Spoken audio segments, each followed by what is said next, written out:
क्या आपको पता है एक साधारण सा ट्विस्ट मटेरियल की प्रॉपर्टी बदल सकता है? नैनो स्केल में ऐसा पॉसिबल है। ग्राफीन जो कार्बन एटम का एक सिंगल लेयर है, जिसमें कार्बन एटम्स हनीकॉम्ब स्ट्रक्चर में अरेंज होते हैं। ये ग्राफीन स्टील से 200 गुना मजबूत है, हल्का है, फ्लेक्सिबल है और हीट और इलेक्ट्रिसिटी का कंडक्टिव है और ट्रांसपेरेंट भी है, जो इसे दूसरे मटेरियल के कंपेयर में यूनिक बनाता है। जब दो रेगुलर पैटर्न को एक दूसरे के ऊपर थोड़ा से रोटेशन के साथ रखा जाए तो उसके ऊपर एक नई पैटर्न फॉर्म होती है।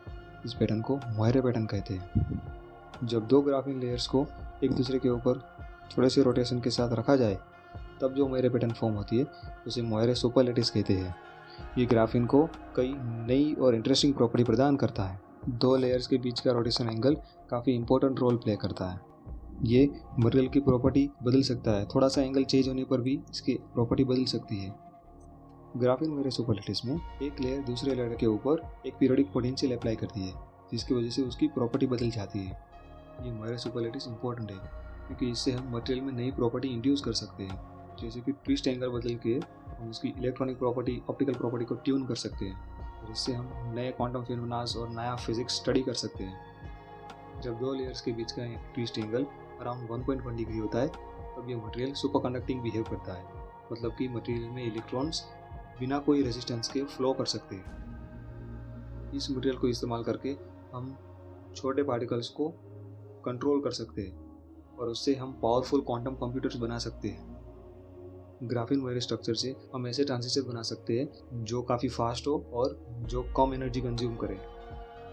इस मटेरियल को इस्तेमाल करके हम सेंसर्स, कैमराज और सोलर पैनल्स को भी इम्प्रूव कर सकते हैं। वैज्ञानिक इस मटेरियल को इस्तेमाल करके अलग क्वांटम इफेक्ट्स को स्टडी कर रहे हैं। इतना बड़ा पोटेंशियल होने के बावजूद भी मोयरे सुपरलेटिस अभी कुछ चैलेंजेस फेस कर रहा है, जैसे कि इस मटेरियल को बनाने में नैनोमीटर स्केल पे प्रिसीजन रिक्वायर है।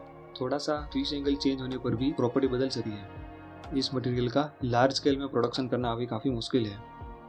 ये स्ट्रक्चर्स एनवायरमेंटल फैक्टर्स जैसे कि टेम्परेचर और मैकेनिकल स्ट्रेन जैसे परिबलों से सेंसिटिव है, जो उसकी प्रैक्टिकल एप्लीकेशंस को लिमिट करता है। पर इतने सारे चैलेंजेस होने के बावजूद भी मोयरे सुपरलेटिस का फ्यूचर काफ़ी ब्राइट है। दुनिया भर के वैज्ञानिक इस मटेरियल की फैब्रिकेशन और कॉम्पिटिशनल मेथड पे काम कर रहे हैं। ये मटेरियल्स रिन्यूएबल एनर्जी से क्वांटम टेक्नोलॉजी तक की इंडस्ट्री को ट्रांसफॉर्म कर सकता है। क्या पता एक दिन ये मोयरे सुपरलेटिस हमारी नेक्स्ट जनरेशन कंप्यूटर को पावर कर सके और इस यूनिवर्स के नए सीक्रेट्स को अनलॉक कर सके।